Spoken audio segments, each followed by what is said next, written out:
નમસ્કાર વિદ્યાર્થી મિત્રો, કેમ છો બધા? મજામાં છો ને? સરસ. વિદ્યાર્થી મિત્રો, આજે આપણે ધોરણ 6 ની અંદર વિષય ગણિત પ્રકરણ નંબર 11 બીજ ગણિત વિશે અભ્યાસ કરવાનો છે. અગાઉ આપણે માપન વિશે અભ્યાસ કરી ગયા. આજે આપણે એક નવા પ્રકરણ બીજ ગણિતની શરૂઆત કરવાની છે. વિદ્યાર્થી મિત્રો, અગાઉ આપણે જે પ્રકરણો અભ્યાસ કરી ગયા એ આંકડા અને આકારો સાથેનો હતો. એટલે કે આંકડાકીય માહિતીનો જો અભ્યાસ કરવામાં આવે તો એને આપણે અંકગણિત કહેવામાં આવે છે, કે જેની અંદર ફક્ત આંકડાઓનો અભ્યાસ કરવામાં આવે છે. બરાબર ને? એટલા માટે એને આપણે અંકગણિત કહીશું. અને જેની અંદર આપણે આકારો વિશે અભ્યાસ કરવામાં આવતો હોય, બરાબર, એટલે કે 3 પરિમાણવાળી આકૃતિ હોય કે દ્વિપરિમાણવાળી આકૃતિ હોય, બરાબર, તો એનો જે અભ્યાસ કરવામાં આવે છે એને આપણે ભૂમિતિ કહેવામાં આવે છે. તો આ બે વિશે આપણે અગાઉ ભણી ગયા છે. ધોરણ 6 ની અંદર જ આપણે જોઈ ગયા. આજે આપણે એક નવી શાખા બીજ ગણિત નો આપણે અભ્યાસ કરવાનો છે. આ નવી શાખા છે એની એક વિશેષતા છે કે જેમાં આપણે અક્ષરોનો ઉપયોગ નિયમો અને સૂત્રોને સામાન્ય સ્વરૂપે દર્શાવવા માટે ઉપયોગ કરવામાં આવે છે. તો આ જે બીજગણિત છે એની અંદર આપણે જે અક્ષરો છે એ અક્ષરોનો ઉપયોગ કરવાનો છે. એક્સ, વાય, ઝેડ, ABCD માંથી જે અક્ષરો છે એનો, અને એનો ઉપયોગ કરી અને કોઈ સામાન્ય નિયમ બનાવવાનો કે સામાન્ય સૂત્ર બનાવી અને પછી એનો ઉપયોગ કરી અને દાખલાઓ છે એને ગણતરી કરવાની છે. એવા બીજગણિતનો આપણે અભ્યાસ કરવાનો છે. આપણે કોઈ પણ સંખ્યા વિશે વાત કરી શકીએ છીએ. કોઈ પણ સંખ્યા છે, કોઈ નિશ્ચિત સંખ્યા નહીં, એની એટલે કે કોઈ પણ સંખ્યાને આપણે વાત કરી શકાય છે. બીજું, અક્ષર કોઈ પણ અજ્ઞાત સંખ્યા માટે દર્શાવી શકાય છે. અને કોઈ પણ અક્ષર દર્શાવવો હોય કે ભાઈ ABCD કે XYZ, એ કોઈ પણ સંખ્યા માટે દર્શાવી શકાય છે. અને આ અજ્ઞાત સંખ્યા નક્કી કરવાની જે પદ્ધતિ છે એનો આપણે ઉપકરણ વિકસાવી અને આપણા રોજિંદા જીવનમાં એના કોયડા અને ઘણા પ્રશ્નો છે આપણે ઉકેલી શકીએ છીએ. અને આ અંકોની જગ્યાએ વાપરવામાં આવે છે. આ જે અક્ષરો છે એ અક્ષરો અંકો હોય એ અંકોની જગ્યાએ વાપરવાના છે. આપણે ઉદાહરણ લઈને આપણે એનો સમજીશું. તેટલા માટે સંખ્યાઓની જેમ ક્રિયાઓ પણ અક્ષર પર કરી શકાય છે. સંખ્યાઓમાં જેમ આપણે ભાગાકાર, ગુણાકાર, સરવાળા, બાદબાકીની જે ક્રિયાઓ કરતા, એ જ ક્રિયાઓ અહીં આપણે અક્ષરો, જે સંખ્યા છે એ સંખ્યાની જગ્યાએ અક્ષર છે એની ઉપર પણ આપણે આ બધી જ ક્રિયાઓ છે એ કરી શકાય છે. એટલે બીજગણિતીય અભિવ્યક્તિ કહેવાય એને. એને શું કહીશું આપણે? બીજગણિતીય અભિવ્યક્તિ કહેવામાં આવે છે. હવે આપણે જોઈએ કે આ બીજગણિત છે એની શરૂઆત છે વિદ્યાર્થી મિત્રો એ તમારે. એટલે ખરેખર આની અંદર તમે ધ્યાન રાખજો કે કેવી રીતે એનો ઉપયોગ થાય છે. બીજગણિતની શરૂઆત છે અહીંયા તમારે, કે એની અંદર ચલ શબ્દ આવશે તો એ ચલ કયો કહેવાય, એને જે સ્વરૂપ જે છે અભિવ્યક્તિ કરવાની આવશે તો કેવી રીતે કરી શકાય, બરાબર. તો સૌથી પહેલા આપણને એ સમજવા માટે પહેલું જ આપ્યું છે મેચેસ્ટિક પેટર્ન. વિદ્યાર્થી, મેચેસ્ટિક પેટર્ન છે એ આપણે, મેચેસ્ટિક એટલે દિવાસળી, દિવાસળીની મદદથી આપણે જુદી જુદી પેટર્ન બનાવવાની છે અને એ પેટર્ન અનુરૂપ આપણે એનું સૂત્ર પણ બનાવી અને એ કેવી રીતે કેટલી સંખ્યામાં આપણે દિવાસળી વાપરવામાં આવે તો કયા અંક બને છે એ આપણે જોવાનું છે. તો અમીના અને સરિતા છે એ દિવાસળીની મદદથી જુદી જુદી પેટર્ન બનાવે છે. તેઓ અંગ્રેજી મૂળાક્ષરોની સાદી પેટર્ન બનાવવાનું નક્કી કરે છે. અંગ્રેજી મૂળાક્ષરની અંદર જે સાદી પેટર્ન છે જેમ કે L, C, X, U, V, આ બધા જે અક્ષરો છે એ દિવાસળીની મદદથી આપણે પેટર્ન દ્વારા બનાવી શકાય છે. અમીના છે એ 2 દિવાસળી લે છે અને અંગ્રેજી મૂળાક્ષર L બનાવે છે.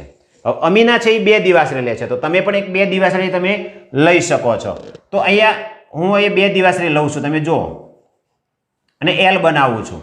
મેં આ એક દિવાસળી લીધી અને આ બીજી દિવાસળી લીધી. તો આ 2 દિવાસળીથી તમે જોઈ શકો છો કે આપણે L બનાવી શકાય છે. એટલે કે એક L બનાવવા માટે 2 દિવાસળીની જરૂર પડે છે, બરાબર ને? હવે એ જ રીતે 2L બનાવવા હોય તો કેટલી દિવાસળીની જરૂર પડે? તો તમે તરત કહેશો વિદ્યાર્થી મિત્રો કેટલી? હા 4. સીધી વસ્તુ છે કે આ એક L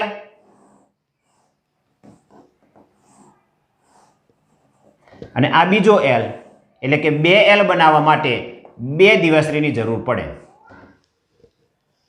ચલો 3L બનાવવા માટે તો તરત તમે કહેશો કેટલી? 6 દિવાસળીની જરૂર પડે. તો આ રીતે વિદ્યાર્થી મિત્રો આખો એક તમે કોઠો બનાવી શકો. આ રીતે આ 2 દિવાસળી એટલે 4 દિવાસળી થઈ અને આ 3L બનાવવા માટે તમે જોઈ શકો છો કે 6 દિવાસળીની જરૂર પડે છે. એટલે કે L બનાવવા માટે અહીંયા તમે જોયું કે 1 માટે 2 દિવાસળી, 2 માટે 4 દિવાસળી, 3 માટે 6 દિવાસળી, એમ 4L બનાવવા હોય તો કેટલી દિવાસળીની જરૂર પડશે? 8 દિવાસળી. એટલે કે પહેલી જે દિવાસળીની સંખ્યા છે એને આપણે જેટલા L છે એટલા વડે આપણે ગુણાકાર કરવામાં આવે છે. તો અહીંયા આપણે આની જે પેટર્ન છે એ પેટર્ન બનાવવી હોય તો કેવી રીતે બનાવી શકાય એ જોઈએ આપણે. તો 1L બનાવવા માટે આપણે 1 અને L ની અંદર વપરાતી દિવાસળીની સંખ્યા, 2L બનાવવા માટે 2 અને દિવાસળીની સંખ્યા, 3L બનાવવા માટે 3 અને દિવાસળીની સંખ્યા. તો આવો એક કોઠો આપણે બનાવી શકીએ કે ભાઈ રચેલ L ની સંખ્યા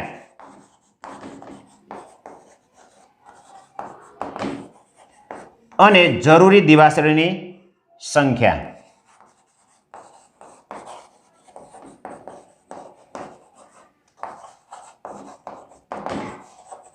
ચલો આવો કોઠો બનાવવો છે.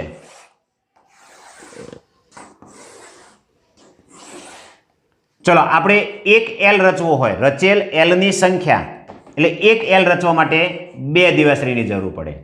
ચલો 2L રચવા માટે 2 દુ 4, 3L માટે 3 દુ 6, એ જ રીતે 4L માટે 8, 5L માટે 10, 6L માટે 12. આ રીતે તમે આખો કોઠો છે તમે બનાવી શકો. 7L બનાવવા માટે તો 7 ગુણ્યા L બનાવવા કેટલી દિવાસળી વપરાય? 2. તો 7 ગુણ્યા 2. તો અહીંયા L ની સંખ્યા છે બદલાતી જાય છે. L ની સંખ્યા બદલાય છે અને 1L ની અંદર કેટલી દિવાસળી વપરાય છે? 2. તો એ 2 વડે L ની સંખ્યાનો ગુણાકાર કરવામાં આવે છે. એટલે કે આપણે 7L રચવા હોય, આગળ જોઈએ કે 7L રચવા છે તો આ L માં કેટલી દિવાસળી? 2. તો આપણે શું કરીશું? 7 ગુણ્યા 2 એટલે કે 14 દિવાસળીની જરૂર પડે છે. તો જરૂરી દિવાસળીની સંખ્યા શોધવા માટેનું સૂત્ર આપણે બનાવવું હોય તો કેવી રીતે બનાવી શકાય? તો પહેલા તો નક્કી કરો કે ભાઈ 1L બનાવવા માટે કેટલી દિવાસળીની જરૂર પડે? તો 1L બરાબર 2 દિવાસળી. હવે ધારી લો, ધારો કે L ની સંખ્યા n, આપણે L ની સંખ્યા ધારી લઈએ n. n એટલે L ની સંખ્યા કોઈ નિશ્ચિત નથી. L ની સંખ્યા 1, 2, 3, 4, 5 ગમે એટલી હોઈ શકે. તો જરૂરી દિવાસળીની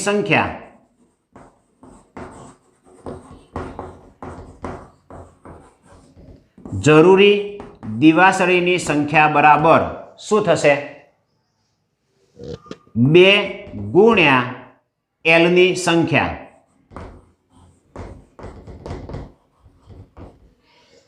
આ 2 કયા મૂક્યા વિદ્યાર્થી મિત્રો? દરેકમાં 2 નો આવે, પણ 2 કયા મૂકવાના? કે ભાઈ 1L રચવા માટે કેટલી દિવાસળીની જરૂર પડે? 2. તો અહીંયા 2 લખવાના છે. અને L ની સંખ્યા, તો L ની સંખ્યા તો આપણે ધારી લીધી કેટલી? L ની સંખ્યા n ધારી લીધી છે. એટલે આ જવાબ આપણને મળશે 2 ગુણ્યા n એટલે કે 2n. અહીંયા આપણે કઈ જરૂરી દિવાસળીની સંખ્યા, અહીંયા તમને કોઈ એમ કે ભાઈ 5L બનાવવા માટે કેટલી દિવાસળીની જરૂર પડે? તો અહીંયા જરૂરી દિવાસળીની સંખ્યાનું સૂત્ર છે 2n. n બરાબર કેટલા મૂકી દેવાના? 5 મૂકી દેવાના. એટલે જવાબ આપણને સીધો મળી જશે. એમ તમને કોઈ પણ એમ કે ભાઈ મારે 50L બનાવવા છે, કેટલા દિવાસળીની મદદથી 50L બનાવવા છે, તો કેટલી દિવાસળીની જરૂર પડે? તો આપણે જવાબ લખી શકીએ કે 50L બનાવવા જરૂરી દિવાસળીની સંખ્યા બરાબર, અહીંયા n બરાબર કેટલા છે? 50. n એ સંખ્યા બદલાતી જશે, કોઈ પણ હોઈ શકે. n બરાબર અહીંયા 50 છે, માટે 2 ગુણ્યા 50 કરીએ એટલે કેટલા થઈ જાય? 100. તો આ રીતે 50L બનાવવા માટે 100 દિવાસળીની જરૂર પડે છે. એટલે કે અહીં n એ શું છે? તો અલગ અલગ કિંમતો છે. n બરાબર 1 લેવામાં આવે, n બરાબર 1 માટે જરૂરી દિવાસળીની સંખ્યા આપણે સૂત્ર થયું 2n, તો 2 ગુણ્યા 1. n બરાબર 2 માટે તો અહીંયા 2n સૂત્ર છે, તો 2 ગુણ્યા 2, તો અહીંયા જવાબ આપણને મળતો જશે. n બરાબર 3L બનાવવા હોય તો 3L બનાવવા માટે જરૂરી દિવાસળીની સંખ્યા 2n બરાબર 2 ગુણ્યા 3, n બરાબર 3 મૂકી દેવાના છે, તો અહીંયા 6 મળે છે. એટલે કે આ રીતે આપણે n છે એનો ઉપયોગ કરવામાં આવે છે. તો n એ શું છે? તો વિદ્યાર્થી મિત્રો, n ની કિંમત તમે જોઈ શકો છો કે બદલાતી જાય છે. એટલે n ને આપણે ચલ તરીકે ઓળખવામાં આવે છે. શેના તરીકે ઓળખવામાં આવે છે? ચલ તરીકે ઓળખવામાં આવે છે. આપણે ચલ કોને કહેવાય એની આપણે વાત કરી લઈએ કે ચલ વિશે થોડુંક તમે અગાઉ તમને માહિતી આપી કે ભાઈ જરૂરી દિવાસળીની સંખ્યાનું સૂત્ર આપણે 2n બનાવેલું હતું. તો અહીં આપણે એ જ જોઈએ કે L ની રચના માટે કેટલી દિવાસળીની જરૂર પડશે તે શોધવા માટેનો નિયમ આપણે જોયો હતો કે જરૂરી દિવાસળીની સંખ્યા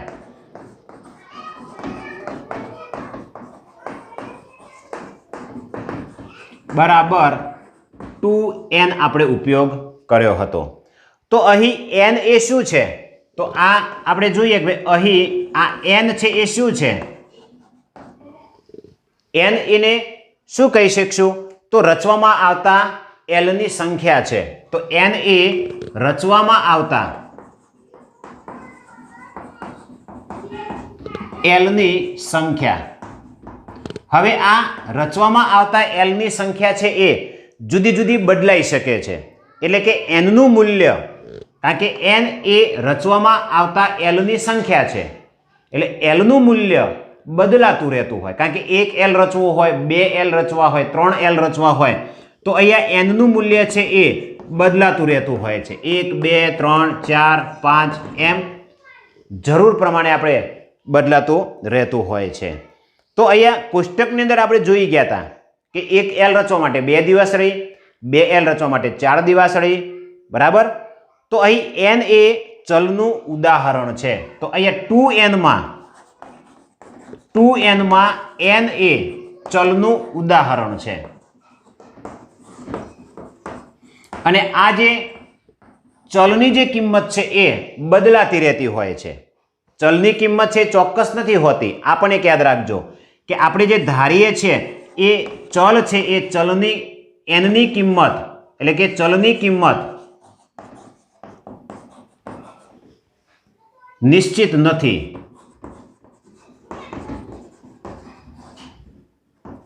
બરાબર, તેની કિંમત બદલાતી રહેતી હોય છે.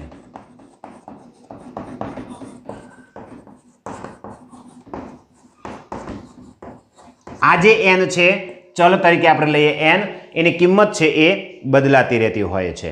એટલે કે એ આપણે 1, 2, 3, 4, 5, 6 જેટલા L રચવા છે, દાખલે 60L રચવા હોય તો n બરાબર 60 લેવામાં આવે છે. ચલ n નો ઉપયોગ કરી આપણે જરૂરી દિવાસળીની સંખ્યાનો નિયમ છે એ લખ્યો. ચલ શબ્દનો અર્થ થાય છે કે કંઈક બદલાય છે. ચલ એટલે બદલાય છે, નિશ્ચિત કિંમત નથી. આ હજુ શબ્દ યાદ રાખી લેજો. ચલ એટલે કંઈક બદલાય છે, એટલે કે એની કોઈ નિશ્ચિત કિંમત હોતી નથી. એટલે ચલની કિંમત ચોક્કસ હોતી નથી કે એ જુદી જુદી કિંમતો ધારણ કરી શકે છે. આપણે એનાથી વધારે ઉદાહરણો જોવા માટે આપણે મેચસ્ટિકની વધુ પેટર્ન જોઈએ આપણે, અને એના આધારે આપણે જુદી જુદી પેટર્ન માટે આપણે જરૂરી દિવાસળીની સંખ્યાનો જે નિયમ છે એ આપણે શોધીએ. તો આપણે એના પછીનું ઉદાહરણ જોઈએ કે વધુ મેચસ્ટિક પેટર્ન.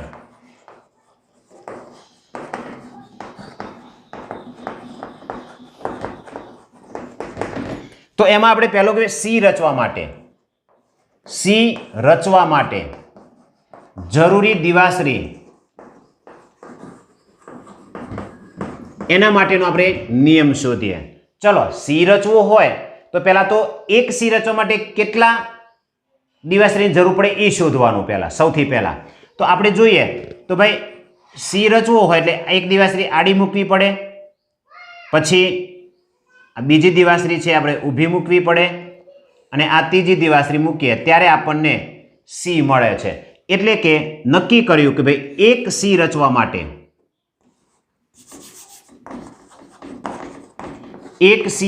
માટે ત્રણ દિવાશ્રીની જરૂર પડે છે.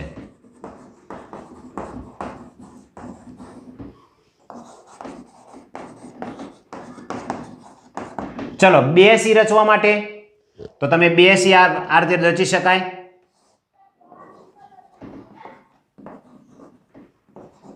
આ બે સી એક સી થઈ ગયો, અને બીજો સી રચવો હોય તો આ રીતે બે સી રચવા માટે તમારે કેટલી દિવાશ્રીની જરૂર પડે? 6.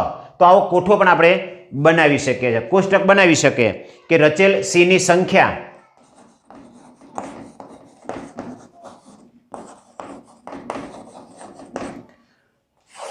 અને જરૂરી દિવાશ્રીની સંખ્યા. આવો કોઠો બનાવી અને તમે લખી શકો છો.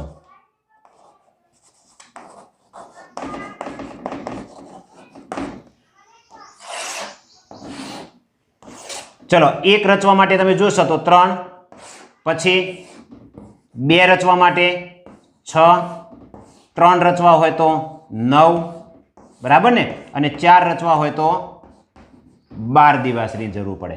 એટલે કે આપણે ધારી લેવાનું છે હવે કે સી ની સંખ્યા ધારી લો. ધારો કે સી ની સંખ્યા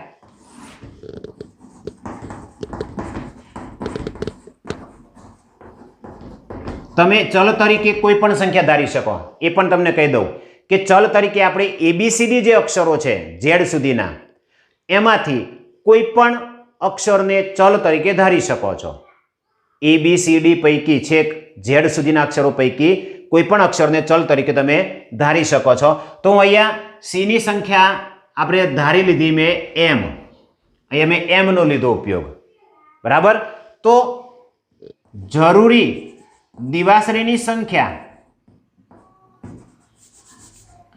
સી રચવા માટે જરૂરી દિવાશ્રીની સંખ્યા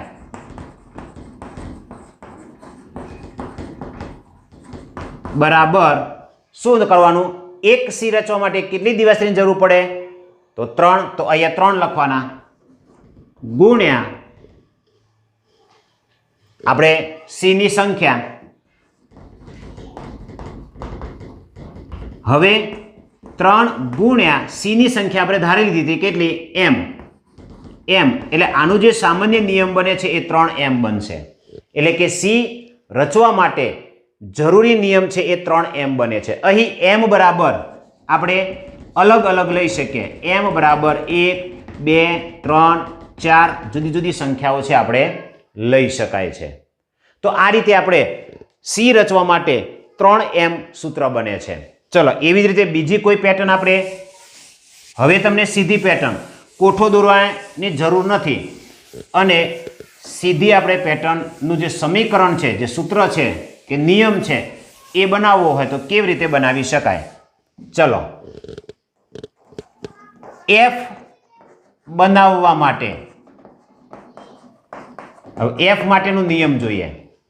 તો પહેલા તો નક્કી કરો કે ભાઈ એક f બનાવવા માટે કેટલી દિવાશ્રીની જરૂર પડે? તો આ એક દિવાસળી, 2, 3 અને 4 દિવાસળી. કેટલી? 4. એટલે કે એક f બનાવવા માટે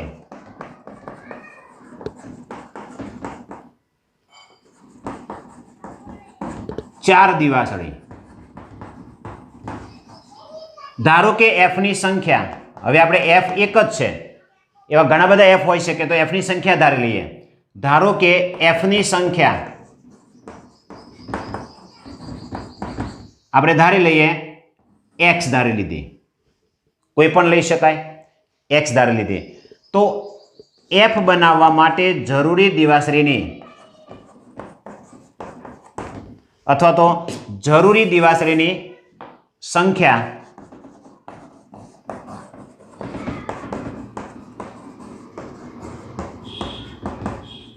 બરાબર, તો પેલા એક એફ બનાવવા માટે કેટલા જરૂરી છે? તો 4 લખી દેવાના અને એને ગુણ્યા એફની સંખ્યા. ચલો, એફની સંખ્યા તો આપણે ધારી લીધી છે, કારણ કે તો નક્કી નથી કેટલા એફ બનાવવા એવું નક્કી છે. 1 બનાવવા છે કે 2 બનાવવા છે કે 3 બનાવવા છે, નથી જરૂરી, એવું કંઈ નક્કી નથી. તો શું કરીશું? આપણે ધારી લીધા છે એક્સ, તો 4 ગુણ્યા એક્સ એટલે કે 4x થઈ જશે. તો આ પ્રશ્ન છે તમારે પરીક્ષાની અંદર પૂછાતો હોય છે. એવી જ રીતે તમને ઝેડ બનાવવા માટે જરૂરી દિવાસળીની સંખ્યા, તો આ ઝેડ, તો ઝેડ માટે તમે આ 1 દિવાસળી, આ 2 દિવાસળી અને આ 3 દિવાસળી. એક ઝેડ બનાવવા માટે 3 દિવાસળીની જરૂર છે. તો આપણે સંખ્યા ધારી લો. ધારો કે ઝેડની સંખ્યા બરાબર n ધારી લીધી. આ સ્મોલ જ લેવાના છે બધા ધારવામાં. હવે એક ઝેડ માટે તો જરૂરી દિવાસળીની સંખ્યા